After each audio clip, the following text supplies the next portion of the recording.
So we're like 3 games into the season, so what better time to start talking about rookies? I would say if we were going to get into a ridiculous Rookie of the Year conversation after 3 games, it's probably between RJ and Kendrick Nunn of Miami, who I'm definitely going to do a video on in like a day or something. Granted, Ja just had like some 30-point game. Kobe White had himself a really big game, funny enough, against Ja Morant. And Rui has been pretty consistent, depending on how long Zion plays and all that, of course. You get all that stuff. You know, the thing about RJ Barrett coming into this was he's a tall dude who can dribble and he's good at getting inside. And that is pretty much the story up to this point. The thing that I'm most intrigued by with RJ is his shot selection, because it's almost nothing but shots at the rim and threes. Or if we're not considering just shots at the rim, then mainly shots in the paint and three-pointers. The guy has only attempted, let's see, 1, 2, 3, 4, 5. He's attempted 6 mid-range jumpers up to this point. That is the perfect modern-day shot chart, you know? He's currently up to 5 free throws a game, where his percentages have been really bad. He's shooting 43% from the line, whatever. We're not going to freak out about that just yet. So that's the coolest thing to me. I mean, the 3 looks solid. You know, I don't think anybody was saying RJ was going to be a shooter coming into the NBA, and he's definitely not going to shoot over 50% from 3 all year. But he does look kind of comfortable taking them, and I don't think his form is really alarming at all. I guess if there was going to be anything to say about his jumper, like maybe it is in front of his face too much, I don't know. It's going in and it doesn't look that bad. There's no awkward hitches or anything like that with his three-pointer. So that's cool. He already has taken at least 1 3 that I've seen moving. That could be something for him. I don't know if his form is one that can easily translate into shooting off the dribble, because I don't know, it's something about it. I guess it's a little too stiff to think of it like that, but given that he at least has a bit of a pulse from 3 at 19 years old, you know, maybe give him some time. I think it's okay to be optimistic about that. But now we got to talk about getting to the rim, which I do think is probably his best thing so far. So I haven't seen him bust out any super flashy moves or anything. He just is really good at just beating his guy off of some simple thing, whether it's a jab step or a straight drive, or, you know, they've had some motion for him that I've seen where he's moving off the ball a little bit into a handoff play. But he just kind of gets by his dude.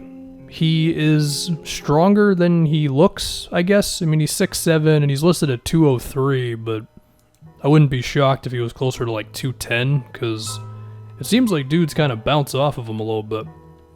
And, you know, maybe he's got the frame to where he could add some weight and all that, but he's just good at getting in there, man. And he's really composed, and he stays upright throughout his entire drive. He doesn't freak out or whatever. He just looks like a dude who's meant to drive to the basket and get a whole bunch of free throw attempts and all that type of stuff. And whenever he's been able to bust out a dunk or two, it's looked pretty good.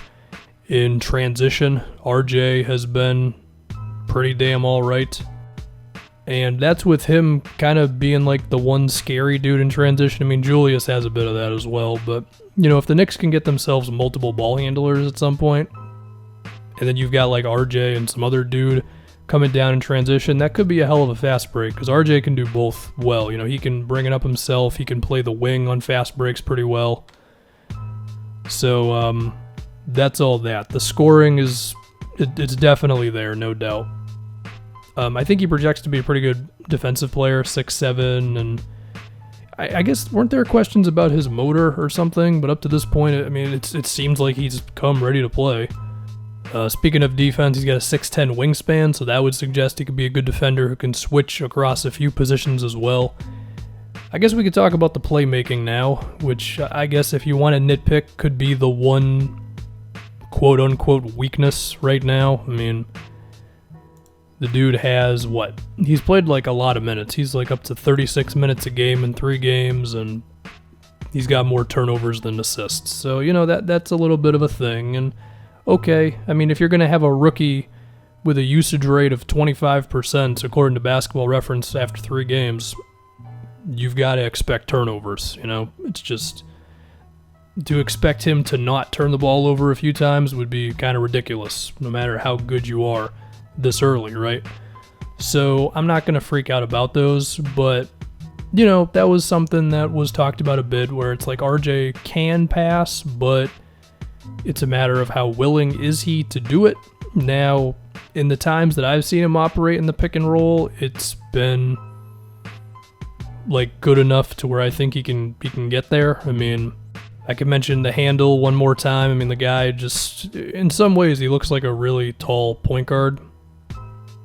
Wasn't that a conversation that was had like a week ago? Was RJ starting at point guard? And you can argue that really is the best option with the amount of wings that this team has and the lack of good point guards. And hopefully, whatever position they decide RJ is, they just kind of stick with that.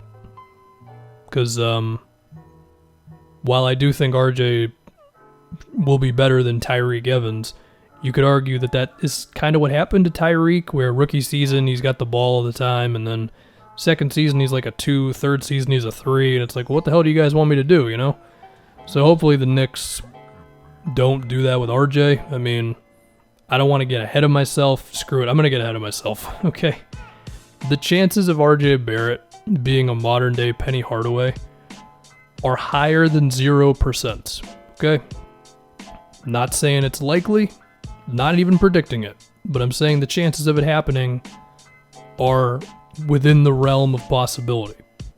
And if that means you start him at point guard right now and you just commit to that for his entirety of this year, next season, all of it, then who knows? Maybe by year 5, RJ Barrett is suddenly, just really, really something at the point guard position at 6'7" and all that. Now, you could also tell me that RJ gives off like a DeRozan vibe, but 1, he's better than DeRozan was at this point. 2, I think RJ is just a little more direct, because DeRozan does that whole like pick the ball up from 12 feet, pump fake 12 times, and then figure it out from there. And I just don't think RJ really does that. So, I don't know. It is tough to kind of think of a comparison like that. I've seen Jalen Rose used a couple times, and okay, I could see that, but I don't know. It is tough to have an exact like comparison on what RJ could become. That's about all I've got on RJ Barrett. He's been good, very good, and hopefully the Knicks don't mess it up.